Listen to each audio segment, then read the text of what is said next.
Welcome to Chai with Molly, a show where we celebrate diversity the Canadian way. Today we are going to start a brand new series on our show called Angels Among Us. In this edition, we will showcase amazing and outstanding Canadians who are making a difference in the world using Canadian values. So stay with us.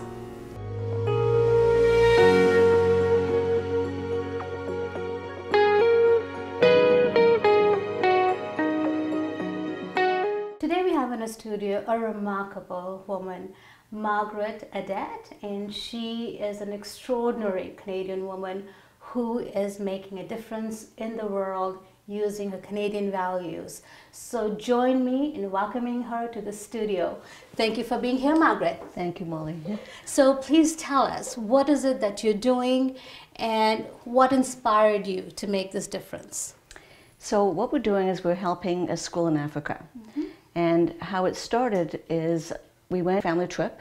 My husband was born in Tanzania. Okay. And we took our boys back to Tanzania for a trip and we went on safaris. And every day as we came back to our lodges, which were very nice, we drove through Africa as it is, with a lot of poverty. And every dinner we would talk about what we saw. And that might have been the safari, but it was also about what we saw on the streets as we were driving back.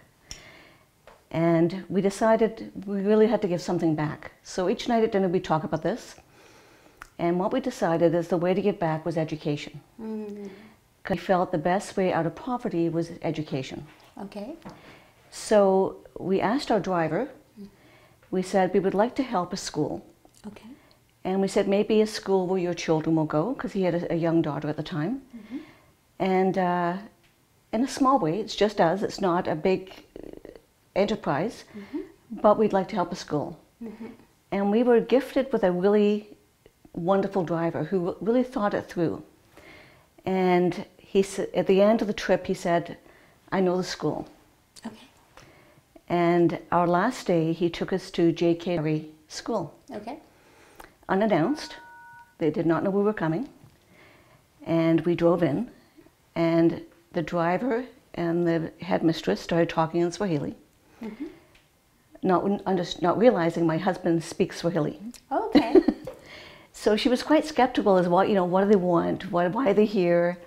He said, no, they just want to help. And then my husband said, I speak Swahili, so there'd be no misunderstanding. And we said, what do you need? And she said, I'd like to show you the school first. And there's about 7 to 8 children at the school. It's a primary school. And she walked us around. And the first thing you noticed was kids were sitting on the ground. There was no desks. And she walked us into all the classrooms. The kids were all polite, they were all happy, but obviously didn't have much. So she took us back to her office and she said, we need desks. Okay. So that's how we started. Now, what part of Africa is this school Okay, in? that's a good point, yeah. So the school is in outskirts of Arusha, which is in Tanzania. Okay. So it's close to the Kilimanjaro mountain for a point of reference. Okay. Yeah, so it's in East Africa. All right. Now, how many children go to this school? So depending on the year, it's between 700 to 800 children. Oh, quite a lot. Quite a lot of children, yes. Okay. Yeah. All right. So the first year you were able to buy them desks? So the first time we went, we left cash for her to buy desks locally. And we weren't sure what was going to happen, so we said, send us pictures when you have the desks. And they did. So then we sent more money for the desks. Okay. And then we we bought locally supplies and shipped it over. And learned that that's not the best way to do it, but you learn by doing, so that was fine. Okay.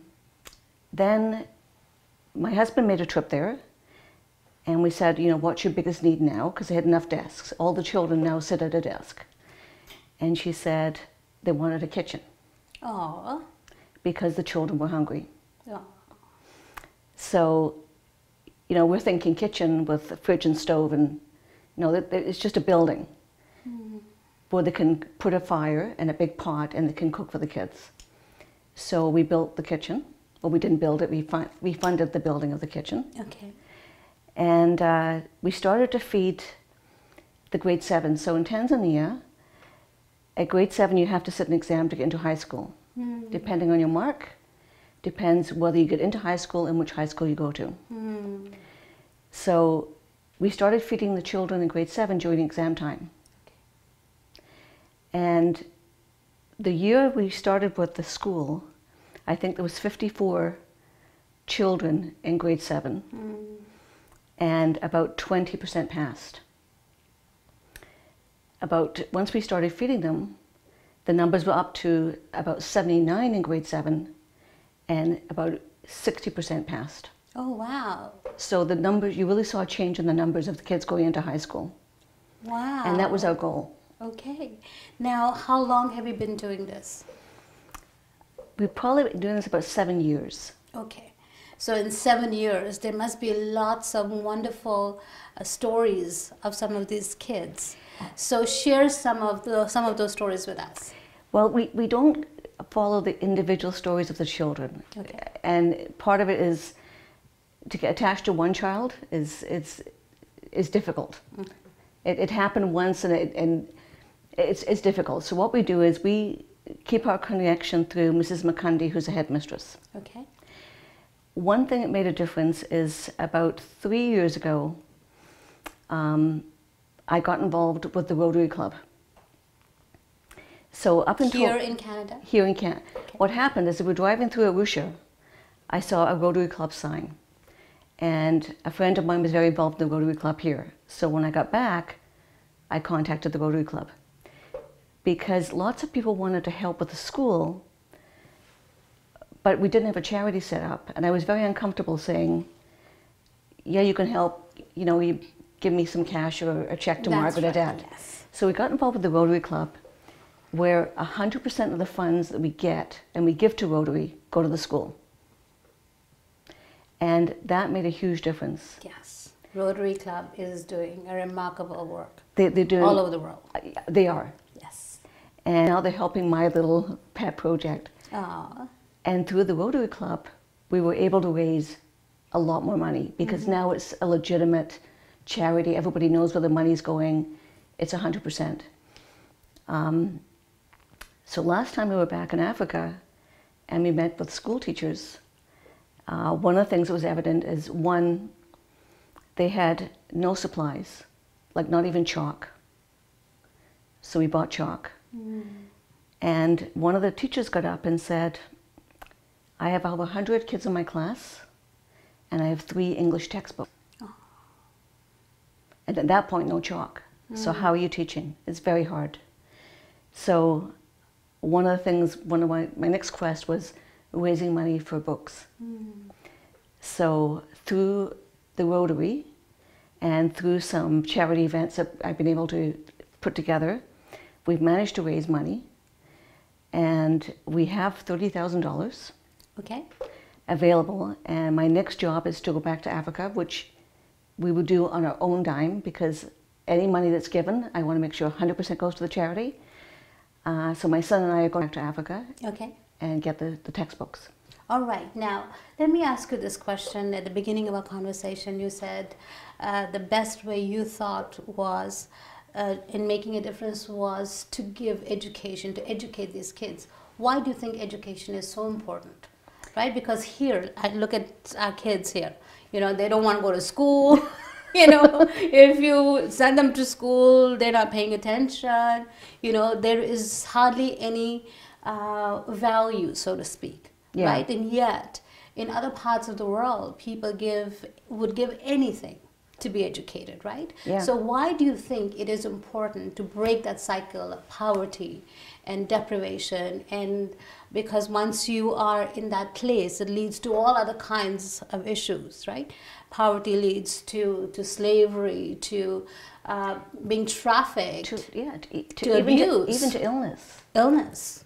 Like if you have no education and you don't understand the value of clean water, that was things that we take for granted. That was the last project we actually did, was fix their water supply. you know, they get sick and they die. The life expectancy over there is much lower than what it is here.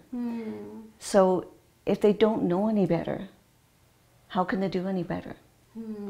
So I just felt the way out of this was education. And even when we drove around and children would come to beg, they begged for a pen, not for money. A pen? A pen. Because they want to go to school. They want to go to school and they want to be able to write. And, you know, that was so important to them. So, you know, you can't feed a continent. You can't, you have to do everything one piece at a time. But just giving some food for today would help me today. Yes. Now, you're Canadian. I'm actually Scottish. Okay, all right. So the people in Canada... Sorry, I'm Canadian. I was born in Scotland. Yeah, sorry. Descent. Yeah. Because we have people from all different backgrounds who have come to Canada, and Canada is now home, making a difference. So how is that making a difference? Or in other words, why did you choose Tanzania? So, you know, in Canada, I give to many charities, and that will continue. Yes. But being in Tanzania, and probably being where my husband was born, and just seeing the struggle. If I can make this much difference, it's that much difference. Of course, and it goes a long way. So we decided, in Tanzania, because that's where my husband came from. Okay, and also I guess because more and more we are realizing that we are all connected. It doesn't matter. Yeah. It doesn't matter, you know, what country or what part of the world, right? We are all, you know, some way connected, and that little difference that you're making in Tanzania, I'm sure, is going to have consequences all over the world, including Canada. Yeah, we're one community, right? Yes, we are one community.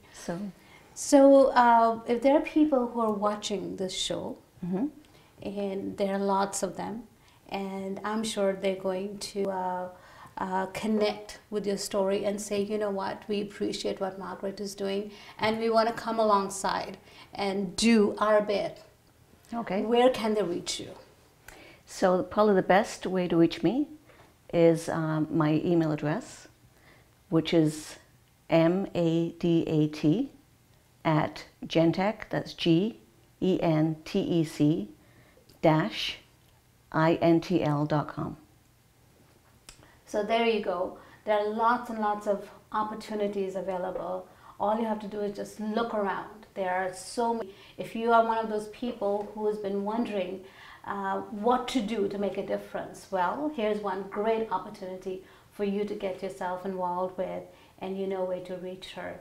So thank you, Margret, for being here and sharing your story with us. Thank you, Molly. I really appreciate it.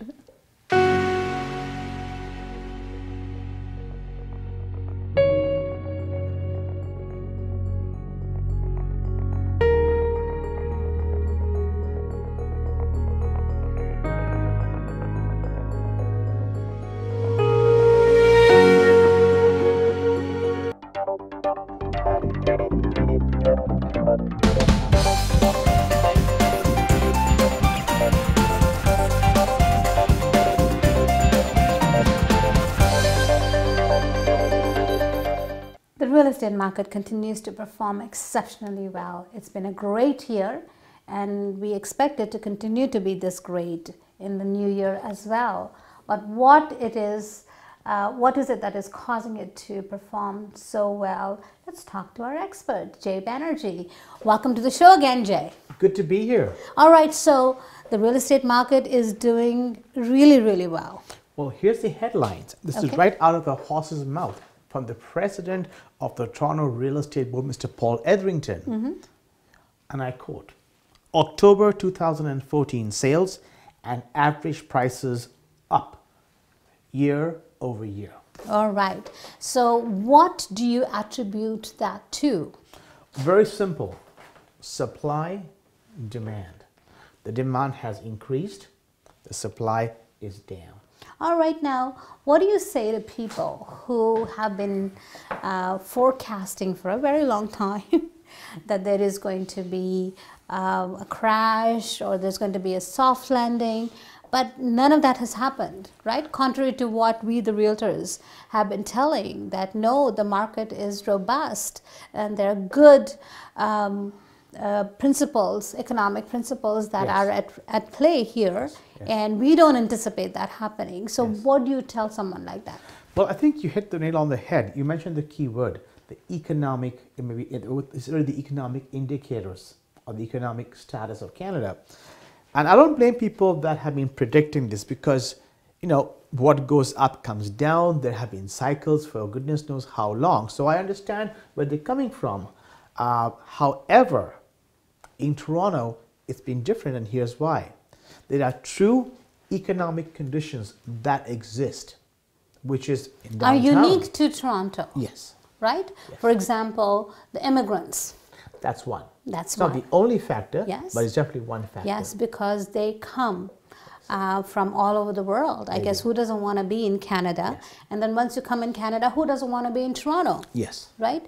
And one of the big dreams that people come with is the dream of owning your own home. Yes. Right? Even though people don't know how they're going to go about doing it, but they still have that dream.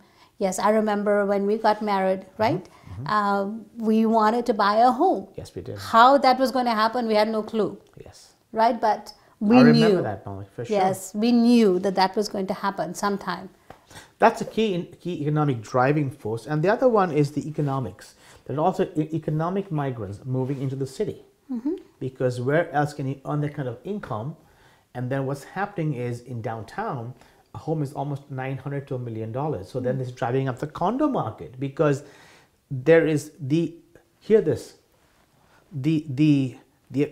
volume of construction of commercial real estate is increasing at a faster rate than the volume of construction of residential condos. Okay. So where are they going to live and work? Because it's taking 72 minutes, so an hour and a half just to commute from, say, Scarborough, where we are, to downtown and back. So therefore, it causes for all kinds of factors. That's right. So a lot of people are just then choosing to buy properties downtown Toronto. Yes. Okay, so now, because of this predictions of either the market crashing or the market going up, there are all kinds of fears. Yes. In the public. Yes. Right? So, consumer. Yes.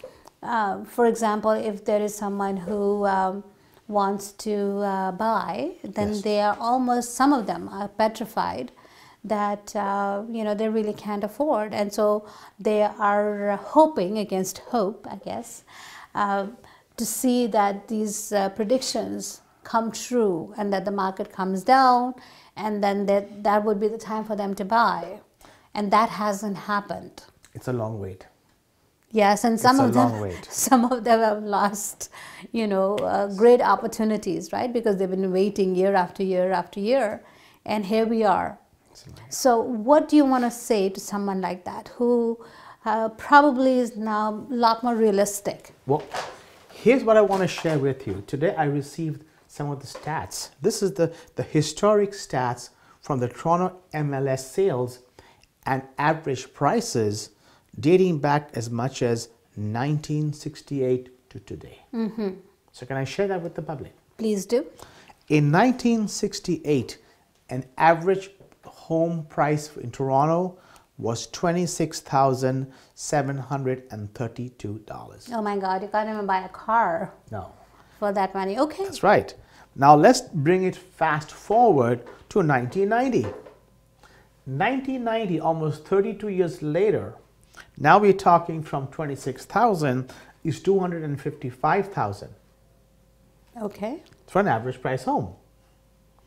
Then let's go to the year 2000, 243. But here's the big jump.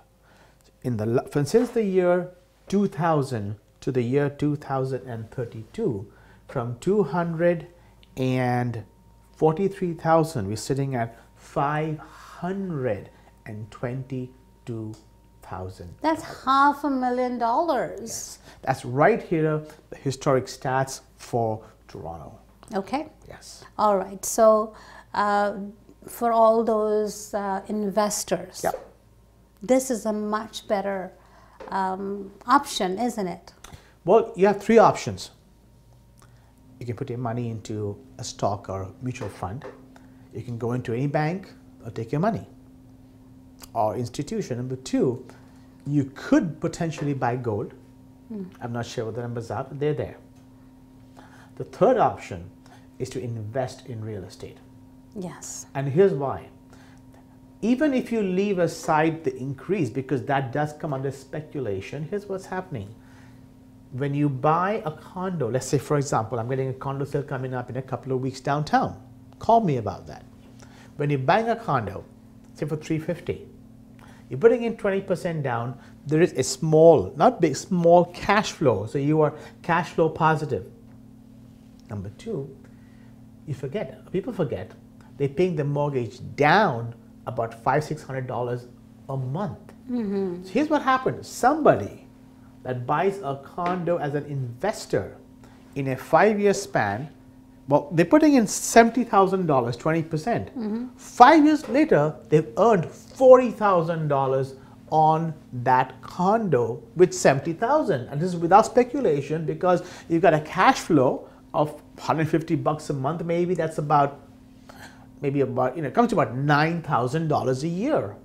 So all put together, where do you get a 12 to 15% or more ROI, which is return on investment on your money, than there? And safe.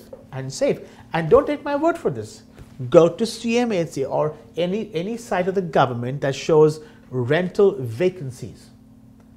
Is virtually 0%, 2 to 3% is the vacancy rate for a condo downtown Toronto. Okay, so in addition to that, Yes.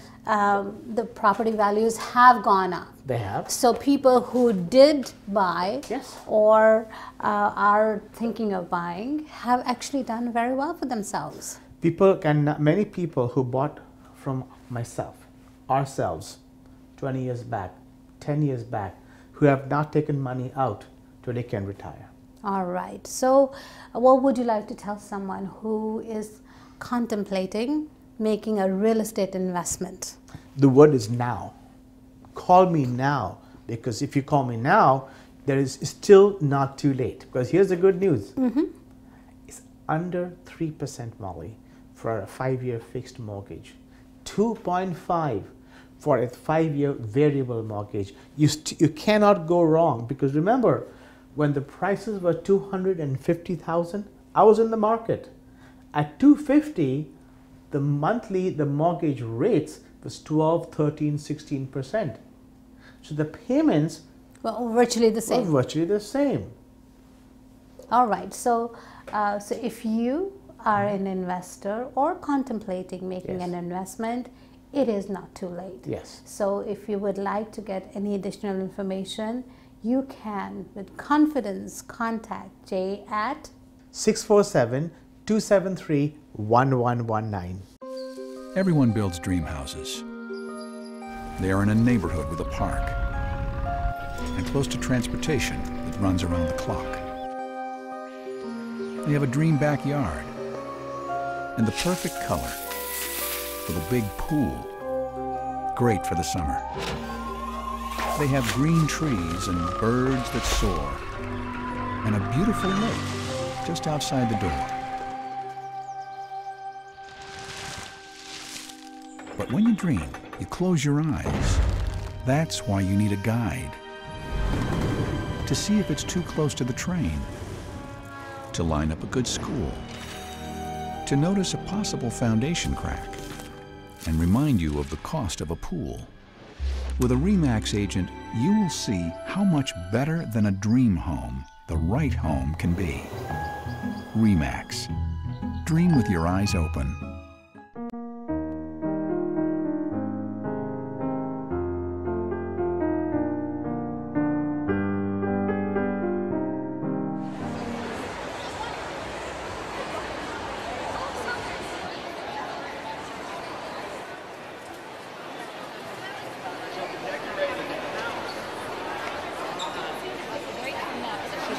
quick.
I hope you found this show inspiring.